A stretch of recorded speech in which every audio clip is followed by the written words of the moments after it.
지난해 데뷔하여 블랙 맘바부터 넥스트 레벨까지 연속적인 히트를 터뜨리면서 4세대 K-POP 대표 주자로 손꼽히고 있는 걸그룹 에스파. 에스파는 지난 5월 넥스트 레벨 기자 간담회에서 이런 말을 했는데요. 우리는 8인조 걸그룹입니다. 8인조? 이렇게 봐도 4명, 이렇게 봐도 4명, 이렇게 봐도 4명인데 도대체 나머지 4명은 어디 있다고 하는 걸까요? 그렇습니다. 사실 이들은 아바타입니다. 에스파가 말하는 나머지 4명은 가상 현실 속에 존재하는 자신들의 아바타 4명을 뜻하는 건데요. 이미 아시는 분들은 아시겠지만 에스파는 SMCU라는 세계관을 가지고 있으며 그로 인해 에스파는 가상 현실과 현실을 왔다 갔다 하는 걸그룹입니다. 에스파는 데뷔하기 전부터 오랫동안 회사에서 세계관 교육까지 받았다고 하는데요. 도대체 왜 이렇게까지 에스파는 생소한 세계관을 가지고 있을까요? 에스파가 생소한 세계관을 가지고 있는 이유는 당연히 SM의 수장인 이소만 대표가 만든 SMCU 때문입니다. 에스파는 SM이 만든 세계관인 SMCU 첫 번째 프로젝트 그룹으로 막대한 임무를 가지고 있죠. 에스파를 통해 SM이 만든 세계관부터 만나보시죠. 어느 날 지구에 정체를 알 수 없는 싱크홀이 나타났다가 사라집니다.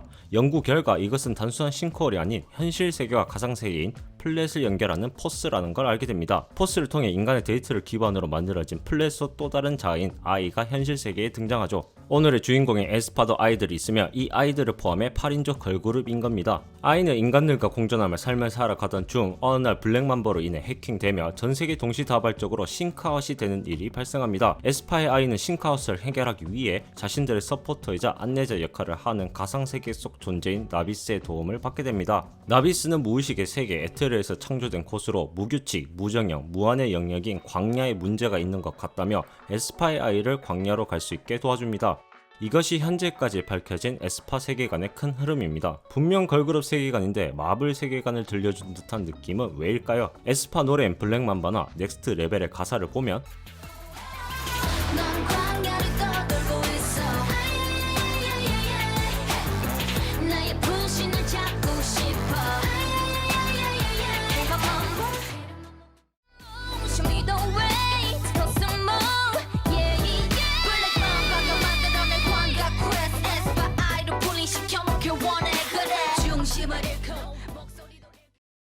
위에서 언급한 설정을 100% 아니 1000% 반영했다는 걸 알 수 있습니다. 멜로디만 들으면 모르실 건데 세계관을 안 상태에서 가사 보면서 들어보세요. 느낌이 색다르실 겁니다. 사실 에스파만이 세계관을 가진 아이돌 그룹은 아닙니다. 대표적으로 BTS의 세계관인 비유가 있으며 에스파의 선배 그룹인 엑소도 평행세계, 생명의 나무를 논하며 물!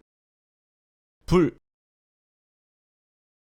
순간이동, 번개, 결빙 등 시간을 되돌리는 자가 생각나게 만드는 팬이 아니라면 다소 이해하기 힘든 세계관을 보여주기도 했죠. 혹시나 했지만 역시나 SM이네요. 에스파가 기존의 아이돌 그룹 세계관과 차이나는 것이 있다고 하면 바로 AI를 등장시키며 가공 추상을 뜻하는 메타와 현실 세계를 뜻하는 유니버스가 합쳐진 메타버스를 도입했다는 것인데요. 그렇다면 왜 에스파는 메타버스 세계관을 가지게 되었을까요? 그 답은 역시나 이소만 대표에게 있습니다.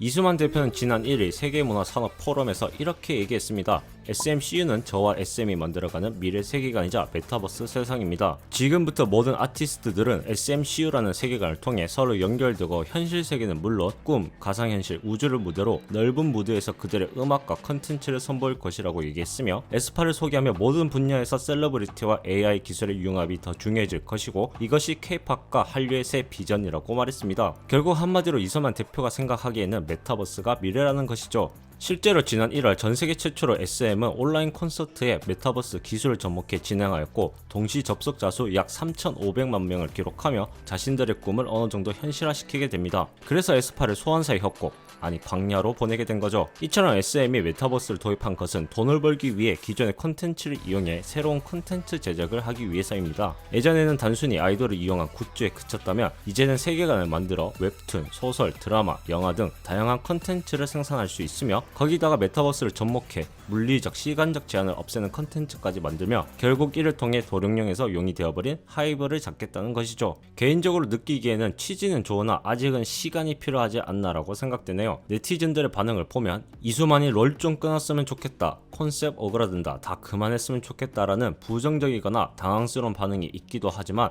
에스파의 넥스트 레벨이 만들어낸 결과물을 본다면 또 나쁘지만은 않은 것 같은데요. 넥스트 레벨 뮤비는 공개 32일 만에 유튜브 조회수 1억 회를 달성했으며 있으며 음원 공개 후 멜론, 유튜브 레드 등 음원 차트 상위권에 위치하고 있죠. 또한 저스틴 비버, 아리아나 그란데가 속한 미국 최대 에이전시인 크리에이티브 아티스트 에이전시와 계약을 맺으며 본격적인 글로벌 활동을 알리기도 했는데요. 과연 에스파가 마블의 아이언맨처럼 SMCU를 성공시킬 수 있는 발판이 될 수 있을지 궁금해지네요.